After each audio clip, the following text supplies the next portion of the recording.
আমার বাবা আমার মাকে মেরে ফেলে এবং তাকে কবর দিয়ে দেয়। তারপর আমার বাবা তার গার্লফ্রেন্ডকে কল দেয়। কিছুক্ষণ পরে তার গার্লফ্রেন্ড চলে আসে। তারপর তারা দুজন চুমাচুমি করা শুরু করে দেয় এবং কাপড় চোপড় খুলে এক বিছানায় ঘুমায়, খারাপ কাজ করে।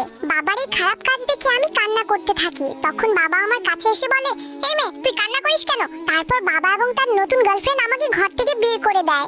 বাইরে অনেক বৃষ্টি হইতেছিল, আমার শরীর ভিজে গেছে, আমি খাবার পাইতেছিলাম না খাবার খাওয়ার জন্য। তারপর আমি চলে যাই রাজমিস্ত্রির কাজ করার জন্য। অনেকদিন রাজমিস্ত্রি কাম করার পর অনেকগুলো টাকা পাই, আর সেই টাকাগুলো দিয়ে আমি একটা ওষুধ নেই, যে ওষুধ দিয়ে মৃতকে জিন্দা করা যায়। আমি সেই ওষুধ নিয়ে চলে যাই আমার মায়ের কবরের এখানে, মাকে জীবিত করার জন্য। আর তারপর আমার সাথে অদ্ভুত একটা ঘটনা ঘটে, কিন্তু সেটা দেখার আগে যাদের কাছে আল্লাহর এই ছবিটা ভালো লাগে না তাদের কখনো ভালো হবে না। আর যাদের কাছে আল্লাহর এই ছবিটা ভালো লাগে এবং আল্লাহকে তুমি ভালোবাসো, তারা অবশ্যই লাইক এবং সাবস্ক্রাইব করবে। আজকে দেখা যাবে কে কে আল্লাহকে ভালোবাসে।